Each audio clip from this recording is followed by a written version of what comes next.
عزیزان من، آج مئی 1982 کی 14 تاریخ ہے اور درس قرآن کریم کا آغاز سورہ الفتح کی آیت 27ویں سے ہو رہا ہے 48/27۔ آپ کو یاد ہوگا کہ یہ سلسلہ کلام متعلق ہے جسے عام طور پر صلح حدیبیہ کہتے ہیں۔ نبی اکرم صلی اللہ علیہ وسلم صحابہ کی ایک جماعت کے ساتھ عمرہ کرنے کے لیے مکہ تشریف لائے تھے مدینہ سے، اور قریش نے وہاں روک دیا تھا۔ وہاں یہ خبر بھی اڑی کہ غالباً حضرت عثمان رضی اللہ تعالیٰ عنہ جو وہاں سفارت کے لیے گئے تھے انہوں نے گرفتار کر لیا ہے۔ نظر آتا تھا کہ قریش کی نیت کچھ خراب ہو گئی ہے۔ ان کے گھر میں یہ گئے ہوئے تھے، اسلحہ بھی ساتھ نہیں تھا، گئے تو تھے صرف عمرہ کرنے کے لیے۔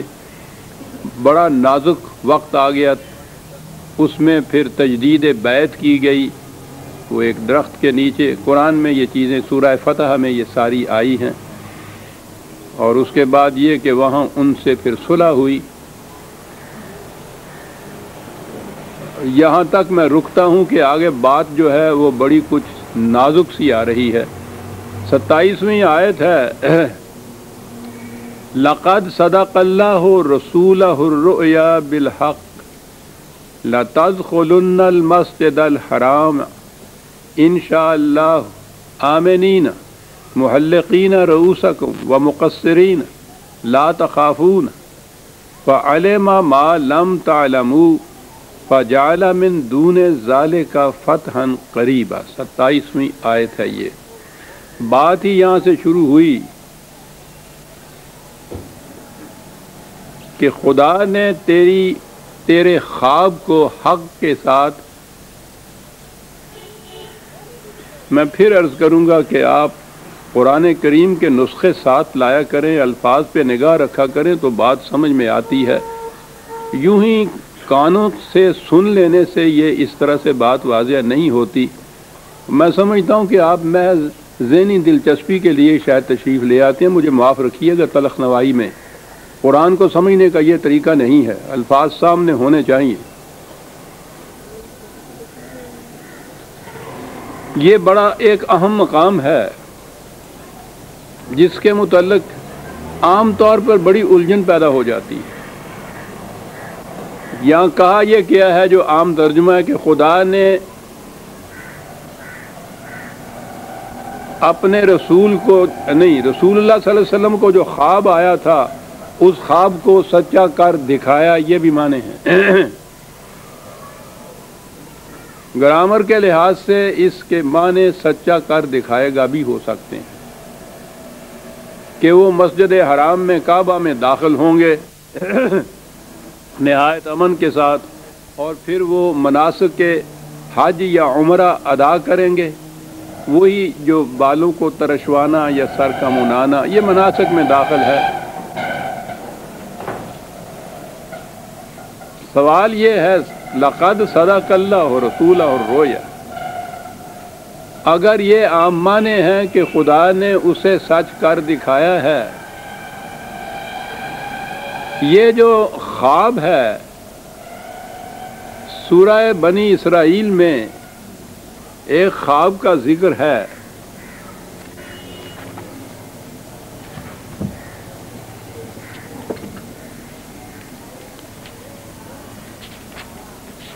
(17/60)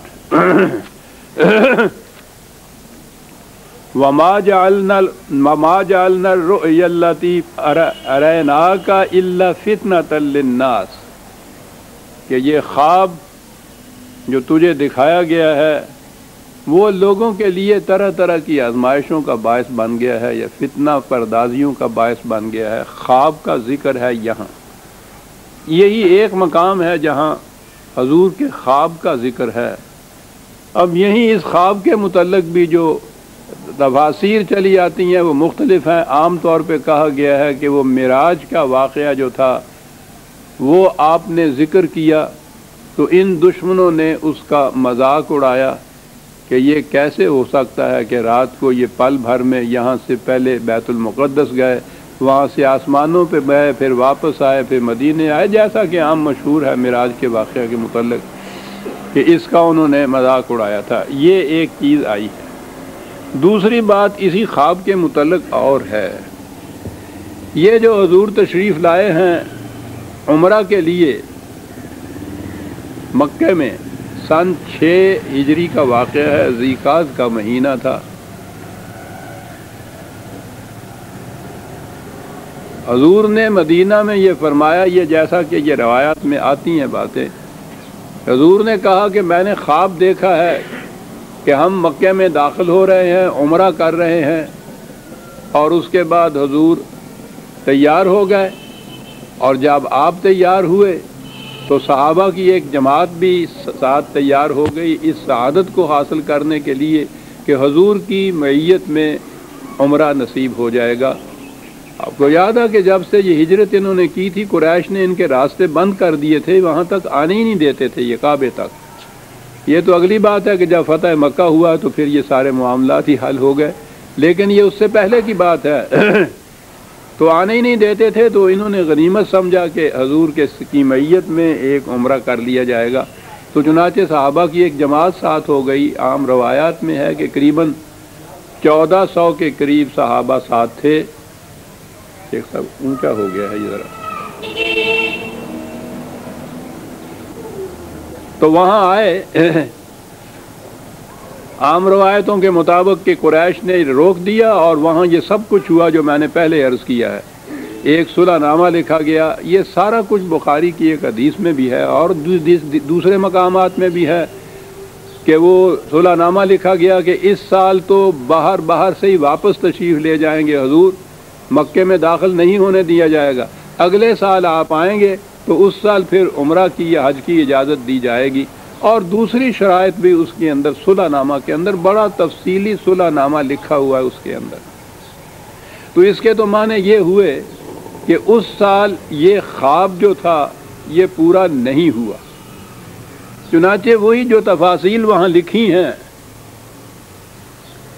یہ حدیث کی کتابوں میں، اس میں یہ بھی ہے کہ یہ وہاں اعتراض کیا گیا کہ حضور نے تو یہ کہا تھا کہ خواب آیا ہے اور اس کی روح سے ہم مکے میں داخل ہوں گے، عمرہ کریں گے اور پھر واپس آئیں گے، اور یہاں تو وہ عمرہ نہیں کیا گیا، مکے میں بھی ہم داخل نہیں ہوئے، اس سے ایک منزل پہلے ہی روک دیے گئے ہیں، اور اسی طرح سے ہم واپس جا رہے ہیں۔ تو پھر اس خواب کے متعلق کیا ہوا؟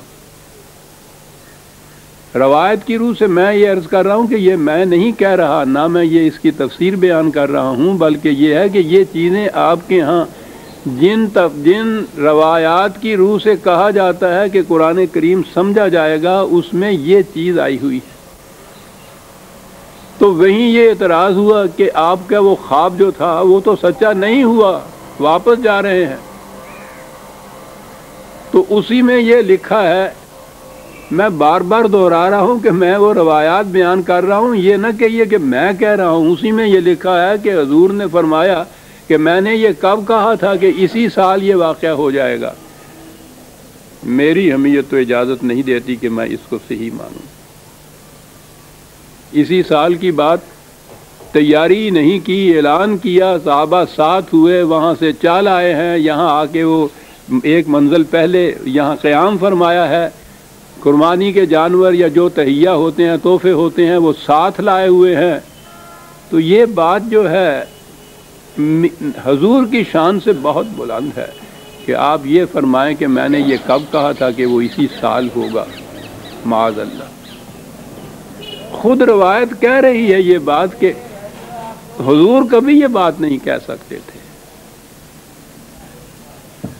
لیکن اسی بخاری میں جس میں یہ ساری لمبی تفصیل دی ہوئی ہے کہ انہوں نے کیسے روکا، کیسے پھر آپ نے بیعت دی، کس طرح سے پھر صلح نامہ لکھا گیا، کیسے اس پہ دستخط ہوئے، کس طرح یہ اعتراضات ہوئے، کیسے حضور نے جواب دیے، یہ ساری روایت جو بخاری کے اندر ہے، اسی روایت کے ساتھ ہی ایک روایت ہے جس میں یہ لکھا ہے کہ اسی سال قریش کے ساتھ یہ بات طے